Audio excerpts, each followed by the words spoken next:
Okay, let's dive right into this. 2025 is turning out to be a truly wild year for cybersecurity. Hackers are pulling off some of the most audacious heists we have ever seen. So today, we're going to break down 4 of the biggest incidents to really understand how they happened. So let's start with a number. 440 million pounds. Yeah, that's how much a single hacking group, Scattered Spider, allegedly made off with from major UK retailers like Marks & Spencer, Co-op, and Harrods in one single coordinated heist. Okay, now for the number 360. And this one, it isn't a dollar amount, but honestly, it might be even more creepy. This is the number of fake job applicants that were used in a super sophisticated plot to infiltrate a top cybersecurity firm from the inside. And then there's this one, a real jaw-dropper. 16 billion. And yeah, that's billion with a B. We're talking about the number of passwords reportedly exposed in just one ransomware attack against the crypto giant Coinbase. So you gotta be asking, right? How? How do a few simple clicks, a fake resume, and let's be honest, a little bit of bad code, cause this much absolute chaos? Well, it really boils down to 2 things. 2 fundamental weak spots that these hackers are just experts at exploiting. People and code. And we're going to unpack both. All right, let's start with the human element, the people problem. You know, it doesn't matter how fancy your tech is, because attackers know the weakest link often isn't your firewall. It's a person. We're talking about attacks that are designed to prey on trust, on distraction, basically on our own psychology. And the fancy term for all this is social engineering. But really, it's less of a science and more of an art form. It's not about writing brilliant code. No, it's about pure psychological manipulation. It's about making an email look so real, so urgent, that an employee just willingly hands over the keys to the kingdom. Which brings us to our first case study, which someone cleverly called the Great British Hack-Off. And yep, this is that 440 million pound heist we talked about. It's a perfect, almost textbook example of social engineering at its worst. So how'd they do it? The playbook they used was, it was just devastatingly simple. First, a super convincing phishing email shows up in an employee's inbox. It looks legit, it feels urgent. So, step 2, the employee clicks the link. Step 3, they're sent to a fake login page that looks exactly like the real thing, and they type in their username and password. And boom, that's it. Step 4, hackers are in, and 440 million pounds are gone. And here's the kicker, the part that's almost absurd.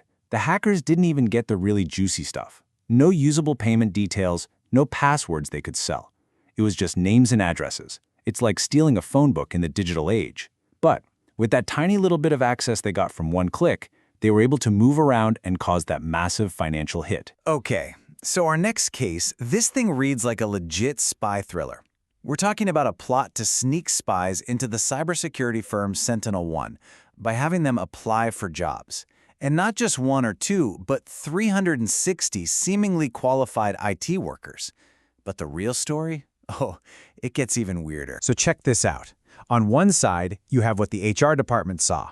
Impressive resumes, super professional-looking LinkedIn profiles, even convincing deepfake interviews. They looked like the real deal. But the reality? It was a massive, orchestrated campaign by a Chinese hacker group called Purple Haze, who were posing as North Korean IT workers, all to try and get their own people hired so they could hack the company from the inside. It's absolutely wild.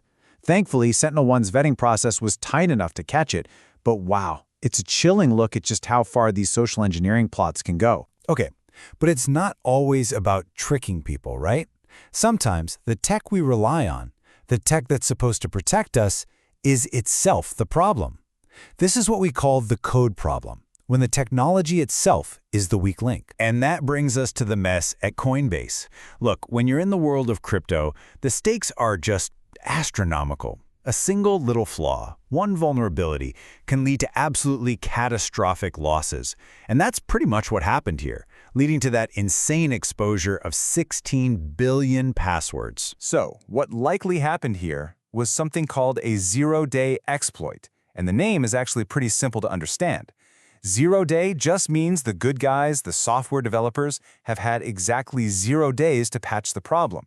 The hackers find a brand new, totally unknown weakness in the software, and they use it immediately. It's the ultimate sneak attack, and it leaves defenders completely flat-footed. All right, and for our last case, we have a vulnerability with the very catchy name CVE 2025-5777. This was a critical flaw in some really popular Citrix software that basically let attackers, well, leak memory from secure systems. And since it was so similar to a big breach that happened before, it immediately got nicknamed Citrix Bleed 2. You know, the sequel absolutely no one asked for. And just to be clear, this wasn't some theoretical what-if scenario. The U.S. Cybersecurity and Infrastructure Security Agency, that's CISA, put out this statement. They added it to their known exploited vulnerabilities catalog, which is official speak for, hey everyone, this is not a drill. Hackers are actively using this thing in the wild to break into networks, right now. So how did this thing actually work? The best analogy I've seen is this. The vulnerability was like a digital diary left open on a park bench. A memory leak in the software was exposing what are called session tokens. Think of them as the digital keys that keep you logged into a website. And these keys were just sitting there, exposed for anyone to grab and use. All right, so we've looked at attacks targeting people and attacks targeting code. So now for the big takeaway. Let's connect the dots here, because the real lesson is seeing how these two problems are so deeply intertwined. Okay, looking at this summary, you can really see the patterns emerge. Look at the retail hack. That was a people's problem, right? The fix was stuff like employee training and multi-factor authentication, or MFA. Same with the SentinelOne plot. It was a social scheme, and it was caught by good old-fashioned human vetting. But then you flip over to the Coinbase and Citrix attacks. Those were code problems. They needed technical fixes, like advanced network monitoring and something called a zero-trust architecture. The lesson here is so clear. You absolutely have to defend both fronts, people and code. So, what's the big idea here? What's the one thing to remember? It's that cybersecurity is a two-front war, period. You've got social engineering trying to trick your trusted employees on one side, and you've got zero-day exploits trying to break your trusted software on the other. It means you have to be vigilant, constantly, on all fronts. And it proves, without a doubt, that training your employees to spot a scam is just as vital as patching your software. You can't just do one and call it a day. And that really leaves us with one last big question to think about. Your data, my data, all our data, it's protected by two things: people and code. So after everything we've seen today, after seeing how spectacularly both of them can fail, which one do you think is really the weaker link?